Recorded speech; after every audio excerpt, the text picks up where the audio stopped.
Cruise lines may resume voyages starting in the middle of July, according to new guidance from the CDC. We're joined right now by cruise industry expert Stuart Churon, the cruise guy from Miami.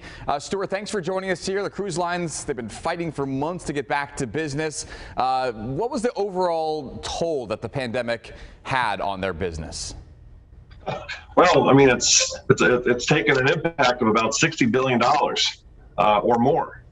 Considering the amount of missed cruises around the planet, and but the CDC finally is engaging the industry, and it's nice to see that the industry and the CDC getting together after 5 or 6 months since the last directive, and coming up with at least some plans to move this forward.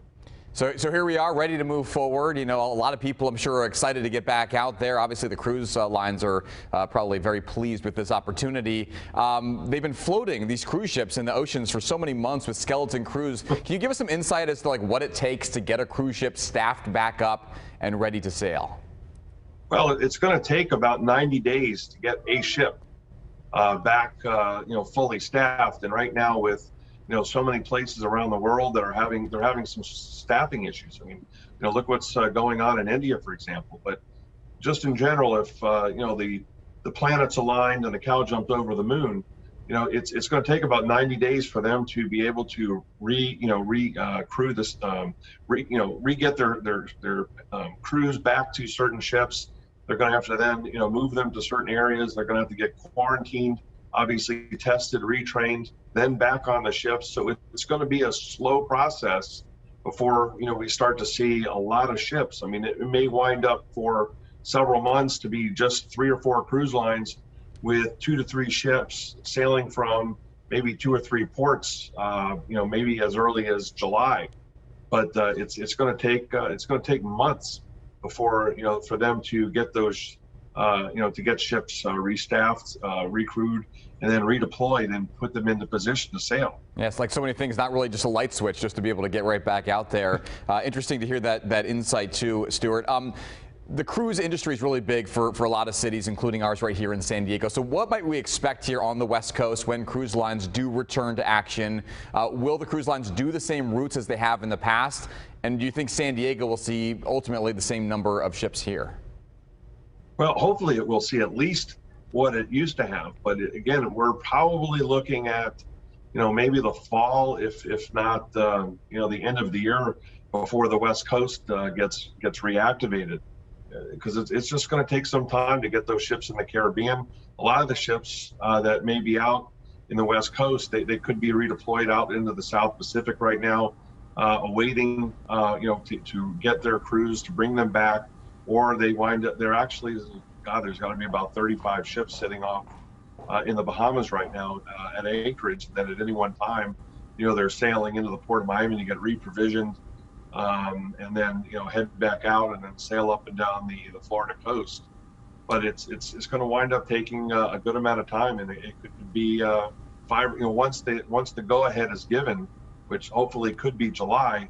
It probably will be somewhere toward the end of the year before you start to see some action down there in San Diego and Los Angeles. Supply and demand is a huge part of this equation too, Stuart. When you think about it, maybe we can look at the airlines as a good barometer for this, or even rental cars. There's so many people who are excited to get back out there and to travel and to go places. Is now a good time to book a cruise that people have been waiting for, or do you think there's going to be so much demand, prices are going to ultimately skyrocket pretty quickly?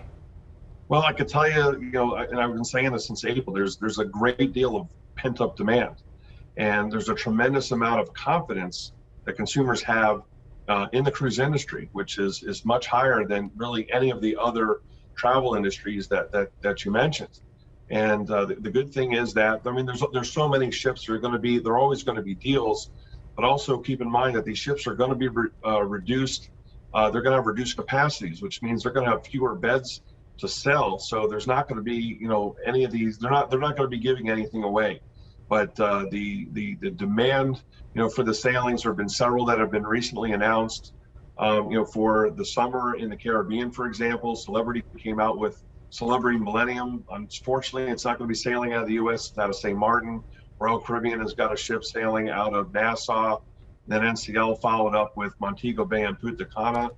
And then, of course, a lot of ships said, they're going to be this summer sailing, let's say, out of Athens, Greece. But closer to home, I mean, the good thing is right now, for the first time, we're not talking about cancellations, and we now actually see some opportunities. So if people are thinking about, let's say, we're sailing out of San Diego, or if they're looking for the Caribbean, I mean, they should look at the fall, certainly for the Caribbean, to maybe see the first regular sailings out of the U.S. if those sailings can start here in July, just as a barometer. But a lot of people are just kind of on a wait and see. But then they're looking at 2022, 2023 are having some of the strongest future booking seasons that the industry has really ever seen. There's a tremendous amount of demand for those sailings. All right, so act quickly, I guess, for folks out there who want to start looking ahead. Stuart Turon, thank you so much for the insight.